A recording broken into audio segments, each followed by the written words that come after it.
ஒரு சிறிய கிராமத்தில் அருண் என்ற இளைஞன் வாழ்ந்து கொண்டிருந்தான். அவன் வாழ்க்கையில் எதுவும் சரியாக நடந்ததே இல்லை.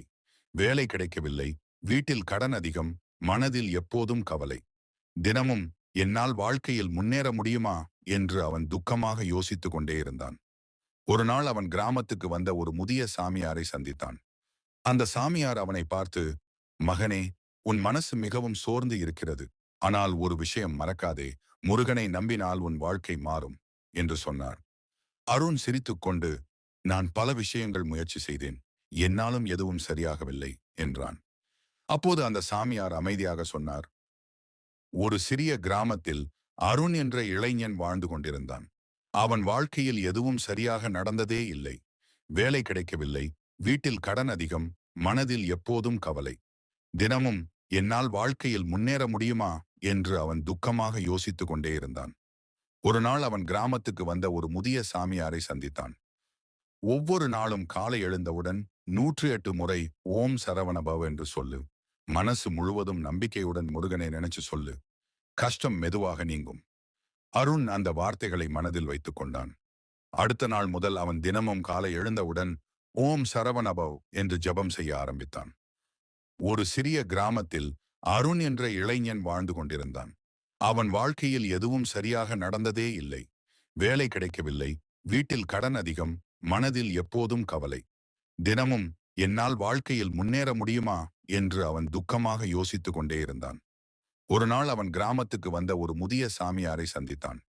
அந்த சாமியார் அவனை பார்த்து, "மகனே, உன் மனசு மிகவும் சோர்ந்து இருக்கிறது. ஆனால் ஒரு விஷயம் மறக்காதே, முருகனை நம்பினால் உன் வாழ்க்கை மாறும்" என்று சொன்னார். அருண் சிரித்துக்கொண்டு, "நான் பல விஷயங்கள் முயற்சி செய்தேன். என்னாலும் எதுவும் சரியாகவில்லை" என்றான். அப்போது அந்த சாமியார் அமைதியாக சொன்னார். அந்த சாமியார் அவனை பார்த்து, "மகனே, உன் மனசு மிகவும் சோர்ந்து இருக்கிறது. ஆனால் ஒரு விஷயம் மறக்காதே, முருகனை நம்பினால் உன் வாழ்க்கை மாறும்" என்று சொன்னார். அருண் சிரித்துக்கொண்டு, "நான் பல விஷயங்கள் முயற்சி செய்தேன். என்னாலும் எதுவும் சரியாகவில்லை" என்றான். அப்போது அந்த சாமியார் அமைதியாக சொன்னார். "ஒவ்வொரு நாளும் காலை எழுந்தவுடன் 108 முறை ஓம் சரவண பவ என்று சொல்லு. மனசு முழுவதும் நம்பிக்கையுடன் முருகனை நினைச்சு சொல்லு. கஷ்டம் மெதுவாக நீங்கும்." அருண் அந்த வார்த்தைகளை மனதில் வைத்துக் கொண்டான்.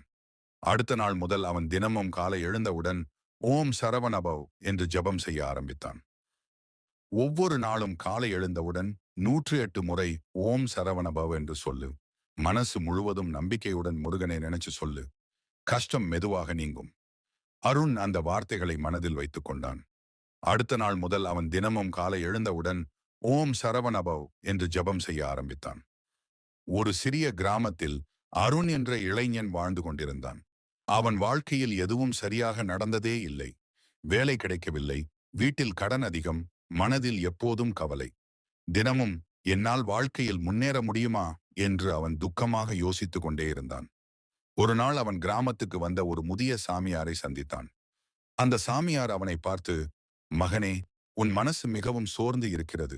ஆனால் ஒரு விஷயம் மறக்காதே, முருகனை நம்பினால் உன் வாழ்க்கை மாறும்" என்று சொன்னார். அருண் சிரித்துக்கொண்டு, "நான் பல விஷயங்கள் முயற்சி செய்தேன். என்னாலும் எதுவும் சரியாகவில்லை" என்றான். அப்போது அந்த சாமியார் அமைதியாக சொன்னார். "ஒவ்வொரு நாளும் காலை எழுந்தவுடன் 108 முறை ஓம் சரவண பவ என்று சொல்லு. மனசு முழுவதும் நம்பிக்கையுடன் முருகனை நினைச்சு சொல்லு. கஷ்டம் மெதுவாக நீங்கும்." அருண் அந்த வார்த்தைகளை மனதில் வைத்துக் கொண்டான். அடுத்த நாள் முதல் அவன் தினமும் காலை எழுந்தவுடன் ஓம் சரவண பவ் என்று ஜெபம் செய்ய ஆரம்பித்தான். ஆரம்பத்தில் அவனுக்கு பெரிய மாற்றம் தெரியவில்லை. ஆனால் அவன் நம்பிக்கையை விட்டுவிடவில்லை. நாட்கள் சென்றன. சில வாரங்களுக்குப் பிறகு அவனுக்கு எதிர்பாராத விதமாக ஒரு நல்ல வேலைவாய்ப்பு கிடைத்தது. வீட்டில் இருந்த கடன்கள் மெதுவாக குறைய ஆரம்பித்தது. அவன் மனதில் இருந்த பயமும் கவலையும் மெல்ல மறைந்தது. ஒரு நாள் அவன் அந்த சாமியாரை மீண்டும் சந்தித்தான். மகிழ்ச்சியுடன் அவன் சொன்னான், "சாமியே, நான் நம்பவில்லை. ஆனால் இப்போது புரிகிறது. முருகன் அருள் உண்மையாக இருக்கிறது." அந்த சாமியார் சிரித்து, "முருகன் எப்போதும் அருகில்தான் இருக்கிறார். நம்பிக்கை இருந்தால் அவர் அருள் நிச்சயம் கிடைக்கும்" என்றார்.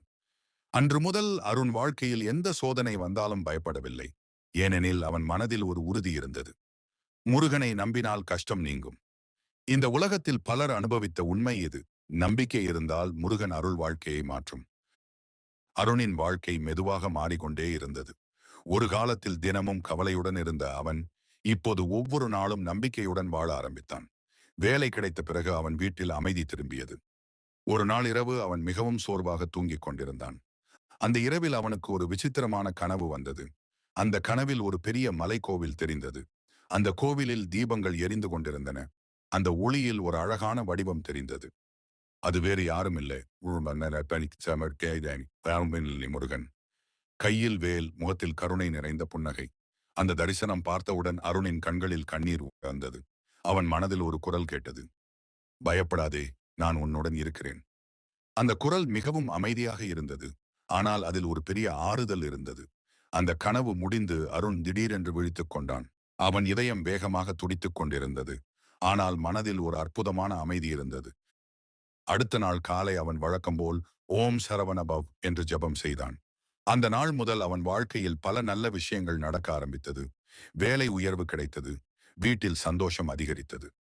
ஒரு நாள் அவன் அம்மா அவனை பார்த்து சொன்னார், மகனே, முன்பு நீ எப்போதும் கவலையோடு இருந்தாய். இப்போது உன் முகத்தில் அமைதி தெரிகிறது. அப்போது அருண் சிரித்துக்கொண்டு சொன்னான், அம்மா, இது எல்லாம் முருகன் அருள். அந்த நாளிலிருந்து அருண் ஒரு விஷயம் புரிந்து கொண்டான். வாழ்க்கையில் எவ்வளவு பெரிய கஷ்டம் வந்தாலும் நம்பிக்கை இருந்தால் முருகன் நிச்சயம் காப்பார். அதனால்தான் பெரியவர்கள் ஒரு வார்த்தை சொல்வார்கள், முருகனை நம்பினால் வாழ்க்கையில் இருள் இருக்காது. அந்த நாள் முதல் அருணின் மனதில் முருகன் மீது உள்ள பக்தி இன்னும் அதிகமானது. அவன் வாழ்க்கையில் நடந்த மாற்றங்களை பார்த்து கிராமத்தில் உள்ள பலரும் ஆச்சரியப்பட்டார்கள். ஒரு காலத்தில் கடன் சுமையால் சிரமப்பட்ட அந்த குடும்பம் இப்போது அமைதியாக வாழ ஆரம்பித்தது. அருண் சம்பாதித்த பணத்தில் முதலில் செய்தது என்ன தெரியுமா? அவன் கிராமத்தில் இருந்த பழைய முருகன் கோவிலுக்கு சென்று ஒரு தீபம் ஏற்றி வணங்கினான். கோவிலின் முன் நின்று அவன் அமைதியாக சொன்னான், முருகா, நான் மிகவும் கஷ்டப்பட்ட போது என்னை விட்டுவிடவில்லை. எனக்கு வழிகாட்டினாய். என் வாழ்க்கையை மாற்றினாய். அவன் கண்களில் மீண்டும் கண்ணீர் வந்தது. ஆனால் அந்த கண்ணீர் துக்கத்திற்கானது இல்லை. அது நன்றி உணர்ச்சிக்கானது. அந்த நாளிலிருந்து அருண் ஒரு முடிவு எடுத்தான். அவன் வாழ்க்கையில் நடந்த இந்த அனுபவத்தை மற்றவர்களுக்கும் சொல்ல வேண்டும் என்று. யாராவது வாழ்க்கையில கஷ்டப்பட்டு அவனை சந்தித்தால் அவன் அமைதியாக ஒரு விஷயம் மட்டும் சொல்லுவான். மனசு உடைந்து போகாதீர்கள். முருகனை நம்புங்கள். தினமும் ஓம் சரவணபவ